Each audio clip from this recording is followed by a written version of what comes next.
33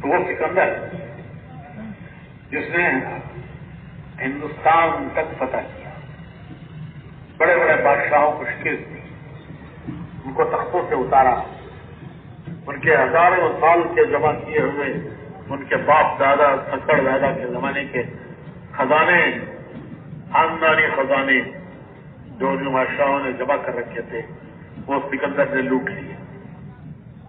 بڑی بڑی کوئی فوج اس کے سامنے ٹھہر نہیں تھی۔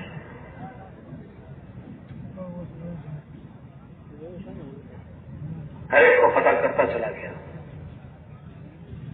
جہاں وقت ہندوستان آیا تو آگے بڑھنے سے اس کی فوج نے انکار کر دیا کہ اتنا زمانہ گزر گیا، اتنی دور کا سفر کہ جتنا سفر کرنا کوئی سوچ نہیں سکتا تھا اس زمانے میں، انہوں نے صرف سفر نہیں کیا، راستے کی سب حکومتوں کو شکست دی، روز اٹھنا اور جنگ لڑنا۔ تو فوجی تھک گئے، پیدل جماعت نہیں کہ روز اٹھنا اور تعلیم کرنا، روز اٹھنا اور جنگ لڑنا۔ تو فوجی تھک گئے، انہوں نے کہا کہ ہم آگے نہیں بڑھیں گے، اور جب وہ آگے نہیں بڑھیں گے تو یہ اکیلا کیا کرے گا؟ تو اس نے بھی واپسی کا ارادہ کیا اور واپسی پر اسے موت آئی۔ جب موت کے آثار آئے، بہت سمجھدار تھا، ملکوں کو فتح کرنے والا، بہت سمجھدار تھا۔ اس نے اندازہ لگا لیا کہ میرا آخری وقت ہے، اب بہت قریب ہے۔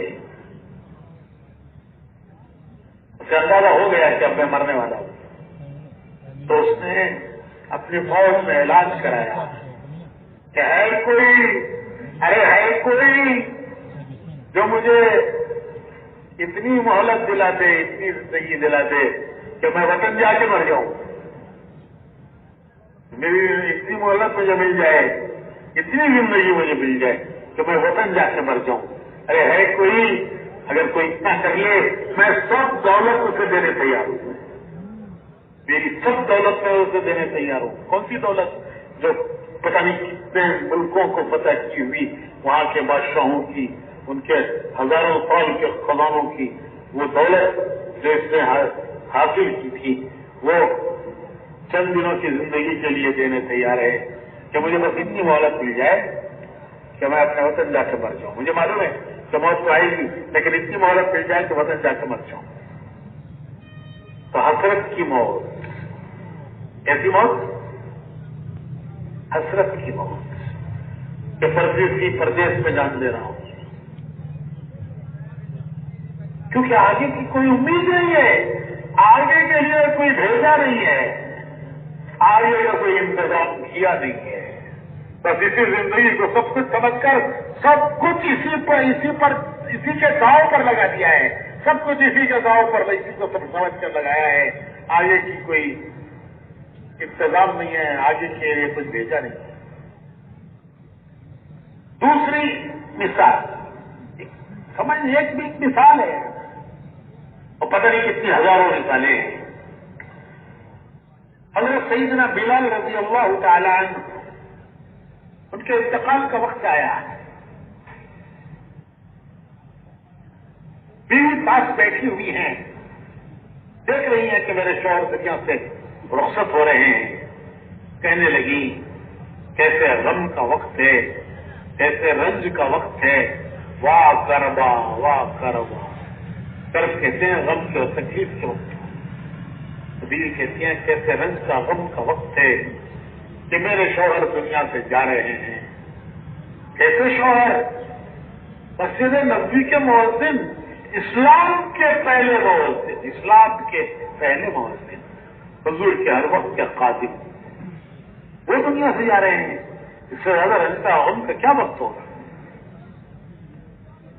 تو بلال رضی اللہ تعالیٰ عنہ سنتے ہیں، بیوی کی بات سن کر کہتے ہیں تو غلط کہہ رہی ہے، یہ رنج و غم کا وقت نہیں ہے، یہ خوشی کا وقت ہے، یہ خوشی کا وقت ہے۔ تھوڑی دیر میں دنیا سے رخصت ہونے والا ہوں، میں تھوڑی دیر میں دنیا سے جاؤں گا، میرے آقا محمد رسول اللہ صلی اللہ علیہ وسلم میرے انتظار میں ہیں،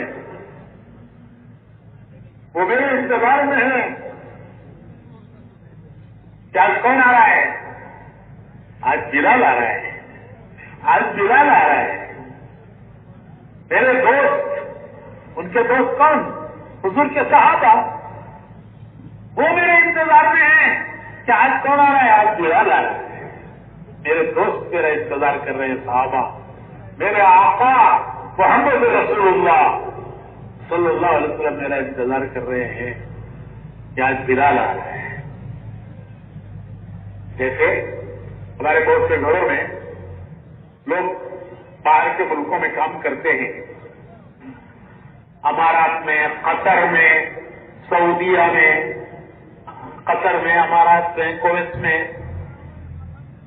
جب ان کے آنے کا دن ہوتا ہے تو گھر میں کیا خوشیاں ہوتی ہیں کہ آج فلاں آ رہے ہیں. بیوی کہتی ہے آج میرا شوہر آ رہا ہے، باپ کہتا ہے آج میرا بیٹا آ رہا ہے. بیوی کہتی ہے میرے شوہر آ رہا ہے، ماں کہتی ہے آج میرا بیٹا آ رہا ہے، باپ کہتا ہے میرا بیٹا آ رہا ہے. ابھی تھوڑی دیر میں لاہور ایئرپورٹ پہ اترے گا، اسلام آباد ایئرپورٹ پہ اترے گا، اور تھوڑی دیر میں گھر پہنچے گا.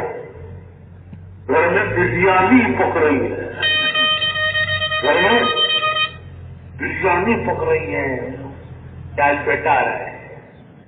شوہر بیوی کے دے شوہر آ رہا ہے.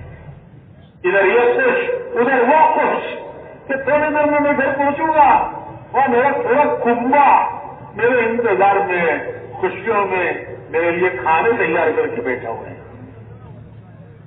تو یہ کیفیت ہے حضرت بلال کی. کہتے ہیں کہ تھوڑی دیر میں، ابھی تھوڑی دیر میں جاؤں گا اور وہاں میرے آقا محمد رسول اللہ صلی اللہ علیہ وسلم وہ میرا انتظار کر رہے ہیں کہ آج میرا بلال آ رہا ہے. صحابہ انتظار کر رہے ہیں کہ آج میں ہمارا بلال آ رہا ہے. تو بھائیو، ابتدا مشقتوں سے، مشکلوں سے.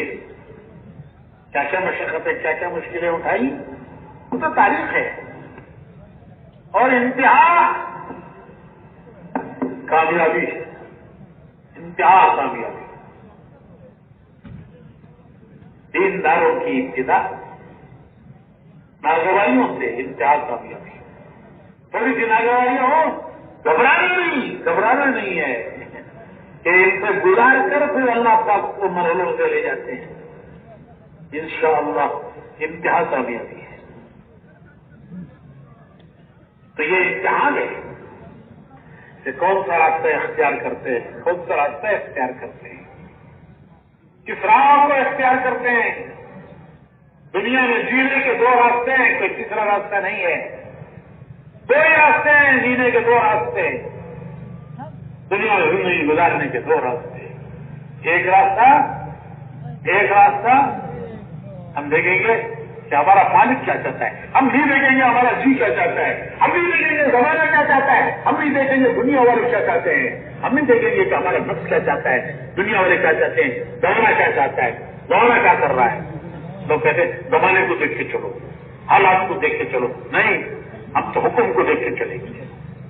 ہم نہیں دیکھیں گے دنیا کیا چاہتی ہے، زمانہ کیا چاہتا ہے، ہم دیکھیں گے ہمارا مالک کیا چاہتا ہے، کیونکہ ہم نے اس کو مالک بنا ہے.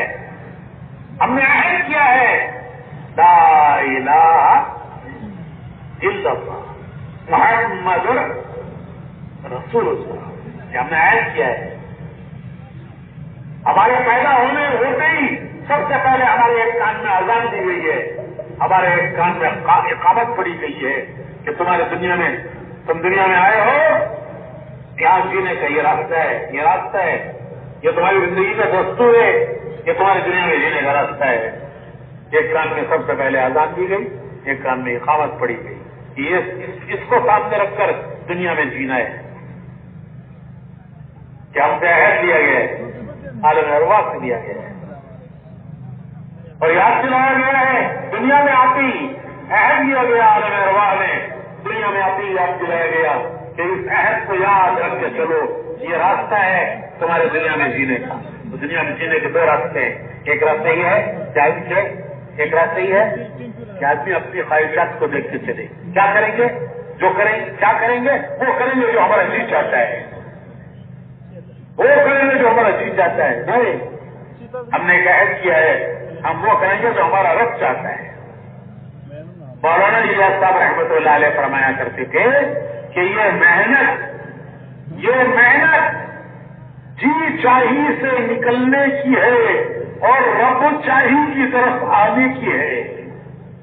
یہ ساری محنت جو ہو رہی ہے، یہ ساری محنت جی چاہیوں سے فرمایا کرتے تھے، جی چاہیوں سے نکلنے کی ہے. ارے بھائی، جی کیا نہیں چاہتا؟ کیا نہیں چاہتا؟ جی کیا نہیں چاہتا؟ وہ سب چاہتا ہے، لیکن خواہش کوئی ایک نہیں ہوتی. ہزاروں خواہشیں ایسی کہ ہر خواہش پہ دم نکلے، ایک پہ دم نکلتا ہے. ایسی ہزاروں خواہشیں ایسی کہ ہر خواہش پہ دم نکلے. بہت نکلے میرے ارمان، لیکن پھر بھی کم نکلے. آدمی ایک ارمان پر اپنی زندگی لگا دیتا ہے اور وہ ارمان پورے نہیں ہوتے. وہ انہیں ارمانوں کو لے کر زمین کے سینے میں دفن ہو جاتا ہے. اپنے ارمانوں کو اپنے سینے کے صندوق پہ بند کر کے زمین کا پیغام بن جاتا ہے. تو ایک راستہ ہے. اور مولانا الیاس فرماتے تھے کہ یہ ساری محنت جی چاہیوں سے نکلنے کی ہے. بہت کچھ جی چاہتا ہے، ان سے نکلنے کی ہے، اور رب چاہی کی طرف آنے کی ہے. جی چاہیوں سے نکلنے کی ہے، رب چاہی کی طرف آنے کی ہے. تو میرے بھائیوں، یہ ہمارا راستہ نہیں ہے. ہم نہیں دیکھیں گے ہمارا جی کیا چاہتا ہے، ہم نہیں دیکھیں گے دنیا کیا چاہتی ہے، ہم نہیں دیکھیں گے زمانہ کیا چاہتا ہے. ہم دیکھیں گے ہمارا رب کیا چاہتا ہے. ہم وہ کریں گے جو ہمارا رب چاہتا ہے، ہم وہ نہیں کریں گے جو ہمارا جی چاہتا ہے. کیوں کہ ہم نے بندگی کا اقرار کیا ہے، اپنے اللہ سے بندگی کا اقرار کیا ہے کہ تو ہمارا رب ہے، ہم تیرے بندے ہیں، ہم تیرے بندے ہیں. بندگی بہت بڑا اعزاز ہے. ارے اللہ کہے میرا بندہ، اللہ کہے میرا بندہ، کتنا بڑا اعزاز ہے ہمارا کہ اللہ کہے میرا بندہ. بندگی ہمارا اعزاز ہے، بندگی ہمارا رشتہ ہے اللہ سے. ایمان کے دو وائر، کرنٹ کے دو وائر، ایمان کے دو وائر، لا الہ الا اللہ ایک وائر، محمد رسول اللہ دوسرا وائر. دونوں کا کنیکشن ہوتا ہے تو اجالا، اور کنیکشن ٹوٹتا ہے، کٹتا ہے تو کنیکشن کٹا وائر کا تو اندھیرا. کیونکہ کنیکشن کٹا ہے تو دنیا اندھیرے میں جی رہی ہے، کیوں کہ مالک سے کنیکشن کٹا ہے، خالق کائنات سے پیدا کرنے والے سے کنیکشن کٹا ہے. وائر کا کنیکشن کٹ گیا، اندھیرا. مالک سے کنیکشن کٹ گیا، دنیا اندھیروں میں جی رہی ہے، اندھیروں میں جی رہی ہے. غفلت کے اندھیرے، گناہوں کے اندھیرے، غفلت کے، گناہوں کے، خواہشات کے اندھیرے، ان اندھیروں میں آج دنیا جی رہی ہے. اور روشنی ہے، نور ہے، لا الہ الا اللہ، یہ اللہ سے رشتہ. محمد رسول اللہ، یہ اللہ کے پیارے نبی سے رشتہ، اللہ کا رشتہ. لا الہ الا اللہ، اس کے بندے ہیں. اللہ کا رشتہ کہ ہم اس کے بندے ہیں، وہ ہمارا رب ہے.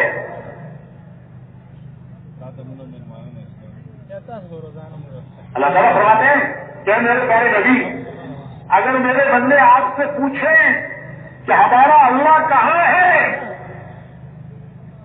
آپ سے اگر میرے بندے پوچھیں ہمارا اللہ کہاں ہے، وہ اللہ جس کے سامنے ہم ہاتھ باندھ کے کھڑے ہوتے ہیں، جس کے سامنے ہم زمین پر ماتھا ٹیکتے ہیں، ناک رگڑتے ہیں، ماتھا ٹیکتے ہیں، ہاتھ پھیلا کر اپنی حاجتیں اور ضرورتیں اس سے مانگتے ہیں، وہ ہمارا اللہ۔ فرشتوں سے اللہ کہتے ہیں خالق کائنات۔ کوئی بڑا آدمی کہتے یہ میرا دوست ہے، فلاں آدمی میرا دوست ہے، تو وہ خوشی سے پھولے نہیں سماتا کہ دیکھو فلاں نے مجھے اپنا دوست کہا ہے۔ اور یہاں خالق کائنات، رب کائنات فرشتوں سے کہہ رہے ہیں کہ زمین پر میرا دوست کون؟ ابراہیم۔ کتنا بڑا مقام ہے، لیکن دوست کو بھی امتحان سے گزارا، امتحانوں سے گزارا، ایک نہیں کئی امتحانوں سے گزارا۔ قرآن کریم میں ہے وَإِذِ ابْتَلَىٰ إِبْرَاهِيمَ رَبُّهُ بِكَلِمَاتٍ فَأَتَمَّهُنَّ۔ وَإِذِ ابْتَلَىٰ إِبْرَاهِيمَ رَبُّهُ بِكَلِمَاتٍ فَأَتَمَّهُنَّ۔ ہم نے ابراہیم کو امتحانات سے گزارا۔ ابتلا کہتے ہیں آزمائش، جس چیز سے آزمایا جائے۔ اللہ پاک فرماتے ہیں ہم نے امتحانوں سے ابتلا ابراہیم ربہ بکلمات فاتمہن، انہیں امتحانوں سے گزارا اور وہ تمام امتحانات میں کامیاب اترے، پورے کامیاب اترے۔ تو دوستوں کا بھی امتحان لیتے ہیں، صرف گناہگاروں کا امتحان نہیں ہے، دوستوں کا بھی امتحان ہے۔ صحت بھی امتحان ہے، اور بیماریاں لا کر کے امتحان لیتے ہیں۔ حضرت ایوب علیہ السلام بڑے نبیوں میں ہیں، ان کا صبر مشہور ہے، صبر ایوبی محاورہ ہے کہ ایوب علیہ السلام کا تو صبر، نبیوں میں صبر کرنے والے، ہر نبی کی کوئی خاص صفت وصف ہوتی ہے، ان کی خاص صفت تھی صبر۔ تو صبر ایوبی، انہیں اللہ نے امتحان بیماریوں میں ڈال کر امتحان دیا، بیماریاں بڑھ گئی تو وہ آبادی سے نکل کر ایک پہاڑ کے غار میں انہوں نے بیماری کے دن گزارے۔ وہ ان کے لیے آئی سی یو تھا، جیسے اسپتالوں میں آئی سی یو ہوتے ہیں، بیماری بڑھ جاتی ہے تو آئی سی یو میں رکھتے ہیں، کہتے بھائی آئی سی یو میں ہے، کیا مطلب کہ بیماری بڑھ گئی ہے۔ ایوب علیہ السلام کا آئی سی یو تھا پہاڑ کا غار، بستی سے باہر، وہاں انہوں نے بیماری کے دن گزارے، سب نے ساتھ چھوڑ دیا، بیٹوں نے بھی ساتھ چھوڑ دیا۔ جب حالات اچھے ہوتے ہیں سب ساتھ دیتے ہیں، جب حالات بگڑتے ہیں تو سب ساتھ چھوڑ دیتے ہیں۔ بیٹوں نے بھی ساتھ چھوڑ دیا، ایک بیوی اکیلی تنہا وہ اس غار میں ان کی تیمارداری کرتی رہی، ان کی خدمت کرتی رہی۔ جب بیماری بہت بڑھ گئی، تکلیف بڑھ گئی، تو انہوں نے اللہ کو پکارا، ونادى ایوب علیہ السلام نے اللہ کو پکارا، ربی انی مسنی الضر وانت ارحم الراحمین۔ اے میرے اللہ، اس بیماری میں میری تکلیف بہت بڑھ گئی ہے، مجھے اس بیماری میں بہت تکلیف پہنچائی ہے، اور تو بڑا رحم کرنے والوں کا رحم کرنے والا ہے، بڑا رحم کرنے والا ہے، ارحم الراحمین ہے۔ تو جواب آیا، جواب دعا کا جواب آیا، ایوب وہ سامنے کے پہاڑ میں ٹھوکر مارو۔ جب انہوں نے اس پہاڑ میں ٹھوکر ماری تو ایک چشمہ اپلا، وہاں سے ایک چشمہ نکلا.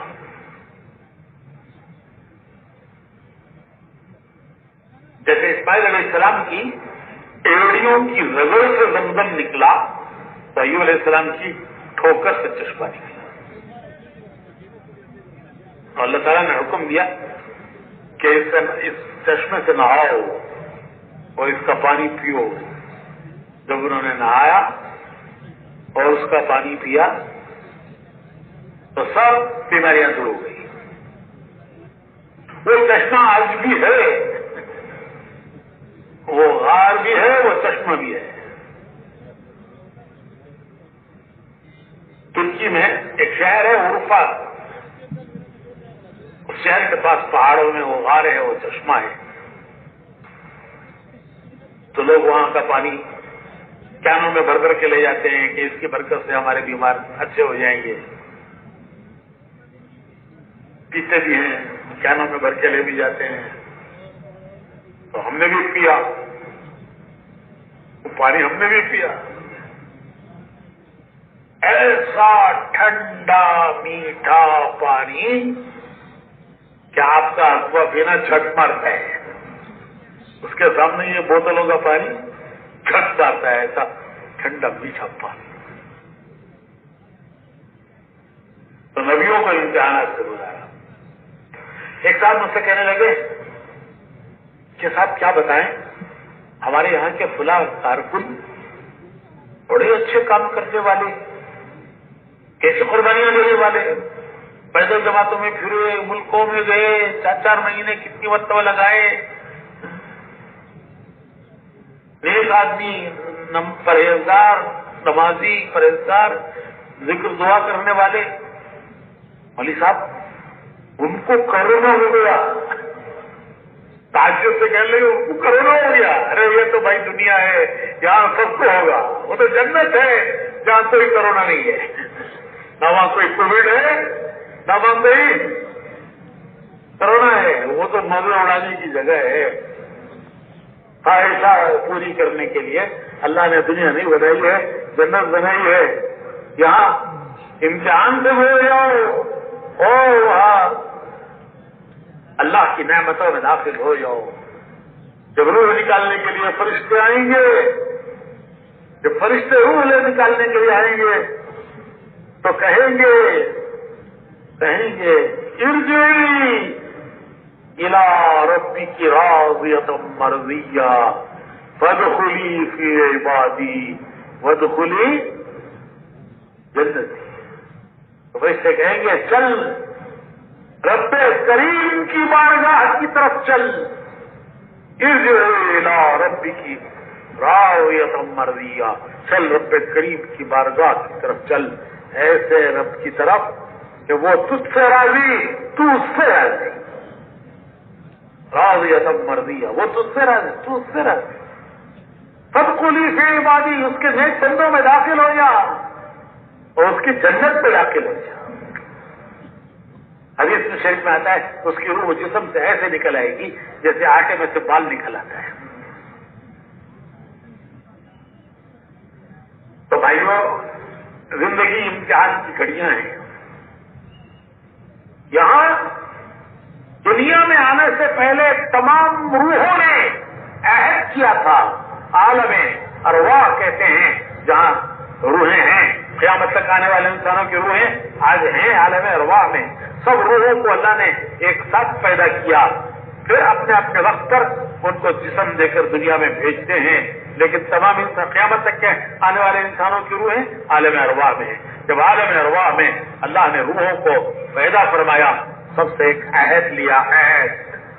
ایک عہد لیا کہ کیا میں تمہارے رب نہیں ہوں؟ اور سب نے اقرار کیا کہ بے شک آپ ہمارے رب ہیں، آپ ہی ہمارے رب ہیں. تو اس اقرار کا امتحان دنیا میں ہے.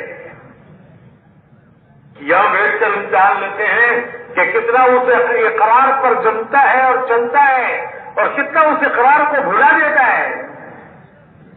عالم ارواح کے اقرار کا امتحان دنیا میں ہے. حضرت سیدنا علی رضی اللہ تعالیٰ عنہ فرماتے ہیں کہ کہ عالم ارواح میں جو میں نے اقرار کیا تھا قالوا بلا، اللہ نے پوچھا کہ میں تمہارا رب نہیں ہوں؟ تو ہم نے سب کی روحوں نے فرعون، حامان، شداد، نمرود، ان سب کی روحوں نے جواب دیا قالوا بلا، بے شک آپ ہمارے رب ہیں۔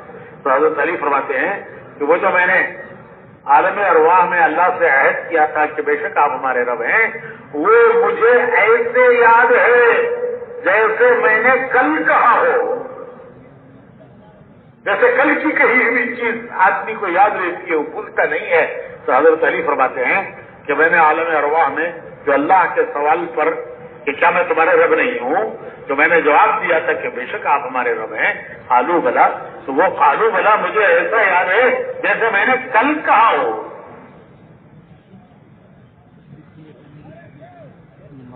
تو بھائیو، ایک امتحان کی جگہ پر ہم ہیں، اور ہمارا ہر فعل، ہر عمل، ہر حرکت، ہر بول وہ امتحان ہے۔ ہاں، نیک لوگوں کے امتحان میں، گناہ گاروں کے امتحان میں ایک فرق ہے۔ نیک لوگوں کے امتحان میں اور گناہ گاروں کے امتحان میں فرق یہ ہے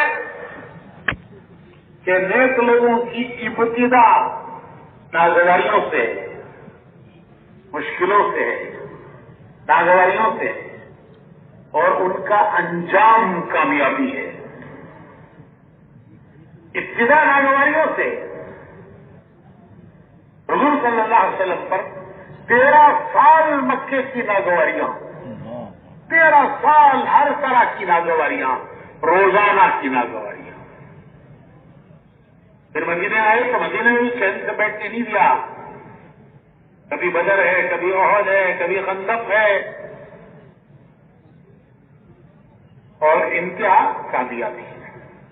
اور نیک لوگوں کی ابتدا مشکلوں سے ہے، ناگواریوں سے ہے، اور انتہا کامیابی ہے۔ اور گناہ گاروں کی ابتدا وہ عیش و عشرت سے ہے، مزے اڑانے سے ہے، عیش و عشرت، مزے اڑانا، اور انتہا ناکامی۔ اللہ تعالیٰ نے مصر کے تخت پر فرعون کو بھی بٹھایا، یوسف علیہ السلام کو بھی بٹھایا۔ مصر کے تخت پر فرعون بھی بیٹھا اور یوسف علیہ السلام بھی بیٹھے۔ یوسف علیہ السلام کی ابتدا